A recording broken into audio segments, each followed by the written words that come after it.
How can we knit a closeness to customers and potential customers? Stick around for the reveal.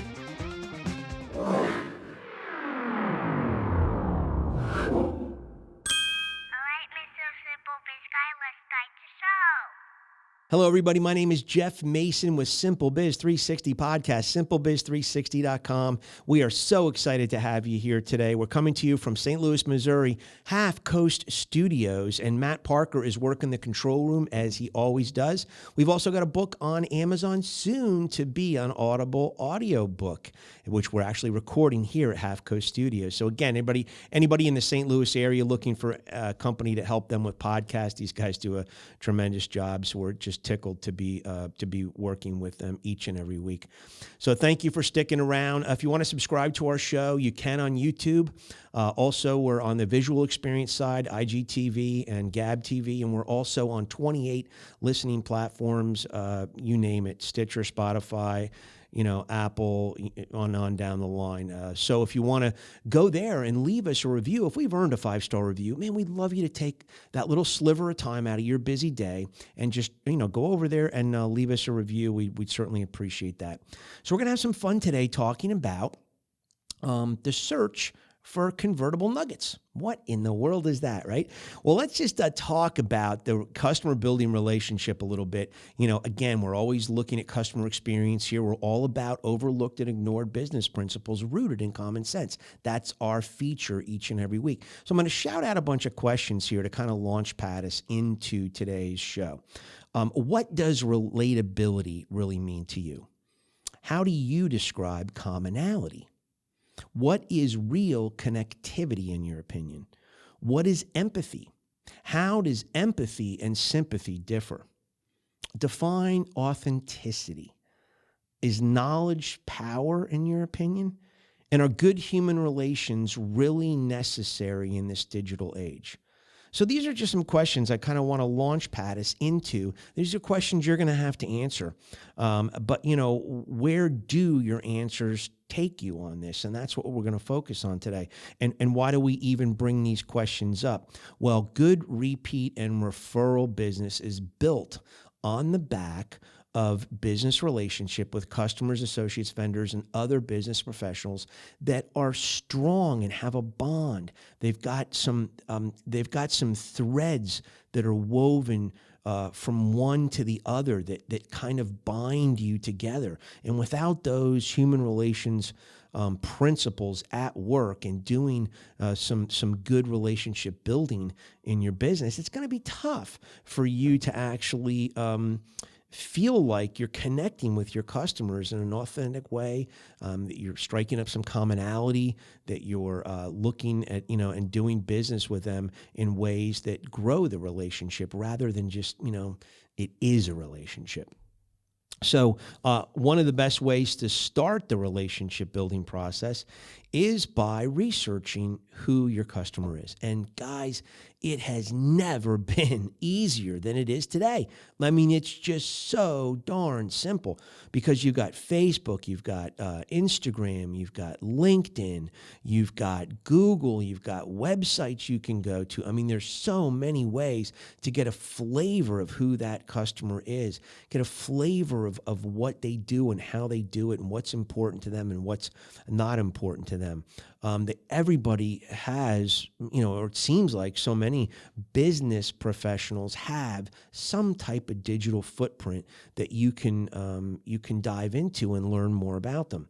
So again, you find an easier time in life than this. There isn't. I mean, in the old days, we used to have to go to learn about companies through investor relations. We had to send in request letters for copies of annual reports. We had to ask people, hey, do you know this person over there?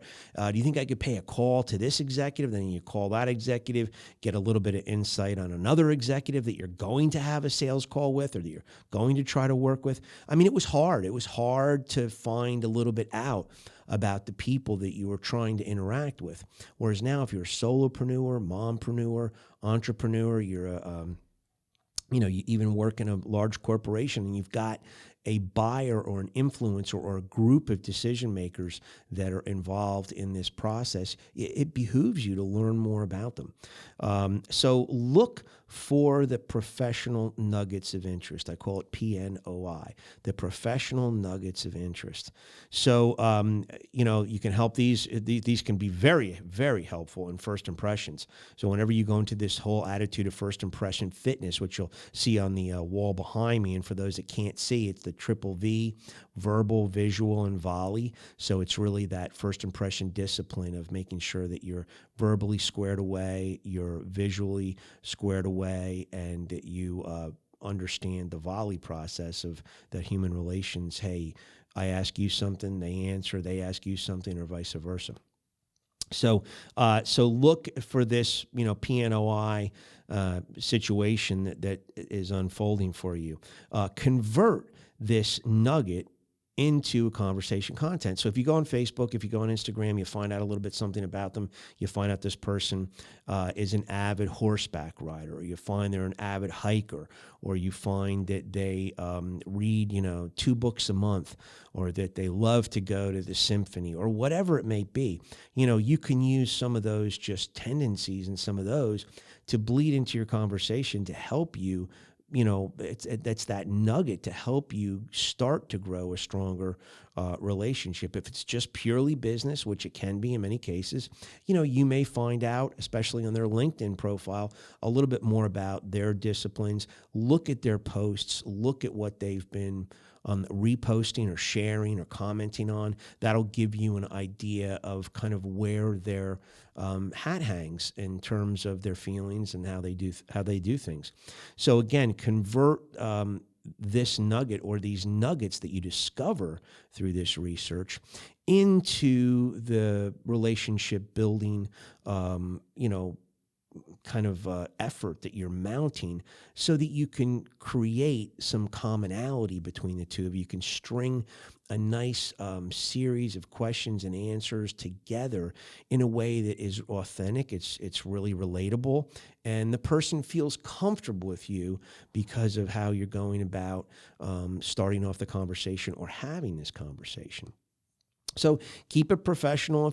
My best suggestion, especially if you don't know the person, don't dive into the private stuff unless you really feel like you are able to. You might have it, sandbagged, if you will, for later on in the conversation. But if you feel it's going good, you can see the good physical, signals of appreciation and that bond starting to grow, then yeah, bleed it in there. See what happens. But, it's really an exercise in, hey, in the old days, we used to have to work really hard to find out information, about people. And today it's just so easy. There's just so many avenues to do it. So before you get into that meeting, spend some time, carve out a half hour, carve out 45 minutes, research the person you're meeting, get to know where they went to college, get to know what their major was, get to know if they went, get to know what their likes and dislikes are, where they hang their hat professionally, what's important to them, and it will certainly make things a little bit more, I think, simplified and easier as you build first impressions, second impressions, and customer relationships. That's what it's all about. So we're going to introduce a really cool Lost in the Shuffle track today, a little bit appropriate for today, I think. It's called Can't Find My Way Home by one of the probably first super groups that we ever see crop up in 1969. We got to take Stevie Winwood from the Spencer Davis Group and from Traffic, blended in with Eric Clapton from Cream and Ginger Baker from Cream, and the band was called Blind Faith. Only did one album, and actually they went on tour. They toured for about 3 months, and after this tour of 3 months, they just kind of disbanded. There wasn't enough material. They found themselves playing Cream tracks and Traffic tracks during their concerts, and there just wasn't enough to build on. So Clapton actually went off and just fell in love with Delaney and Bonnie. He went off and started collaborating more with Delaney and Bonnie. And, we saw Winwood actually go back to Traffic after this. So they only put out one album. Can't Find My Way Home is kind of a cool tune, just emblematic of the day, of the times that people just, they were just kind of lost in all kinds of things. And you can imagine, if you will, 1969, what those may be. But enjoy it. It's again, Can't Find My Way Home, 1969, Blind Faith. And as we always say, if you want to improve the results, we urge you to improve the how you do business. The customer experience is the important element here. How can you raise the bar on that? How can you elevate that? And if you do elevate the how you do business, we see so many times the results are so much better on the backside. So we invite you to be a researcher. There are so many ways to find out information today. Be inquisitive. Go out there, use your keyboard, and you can find a ton of information rather than always let TV and cable news dictate to you what you want to think or what they want you to think. So there's plenty of ways to find it. We need truth tellers. We need people coming up the pipeline in politics and in sports and in mainstream media that are truth tellers, and we need more of you. So please, we hope you start really tuning in to the truth at a young age and read the Bible. There's so many great stories. We just encourage you to pick it up. It's a book like no other. We invite you to pray. There's so much going on in the world today. We need prayer. And I just love to work God with all your heart, mind, and soul. And, we will see you in 168 hours. See you next week.